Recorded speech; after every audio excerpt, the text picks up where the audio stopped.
নদী নয় যেন মরুভূমি। পুরুলিয়া শহরের একমাত্র জলের উৎস কাঁসাইয়ের এমনই অবস্থা। নদীতে এক ফোঁটাও জল না থাকায় প্রচণ্ড দুশ্চিন্তা দেখা দিয়েছে পুরকর্তাদের মধ্যে। 2 লক্ষেরও বেশি শহরবাসী কাঁসাই নদীর জলের উপর নির্ভরশীল।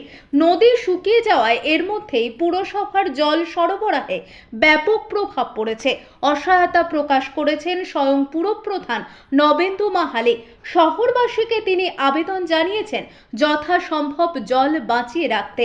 খারাপ হয়ে যাওয়া পাম্প ও পাইপলাইন খুব শীঘ্রই সারানো হবে বলেই তিনি জানিয়েছেন। জল একবারেই নেই, কারণ এইবারে বৃষ্টি একটাও হয়নি এবং এখনও কোনো বৃষ্টির সম্ভাবনা আমরা দেখছি না। একমাত্র এই নদী গর্ভ থেকেই আমাদের যে টিউবওয়েলগুলো আছে সেই টিউবওয়েল থেকে আমরা জল সাপ্লাই দিয়ে থাকি পুরুলিয়া শহরে। যেভাবে বালির ডিপোজিট থাকা দরকার সেই বালি ক্ষয়ে বেরিয়ে গেছে। এখন নদীর গর্ভে আরও বেশি বোরিং চালিয়ে আমরা কি করে জল তুলতে পারি তার উদ্যোগ চলছে।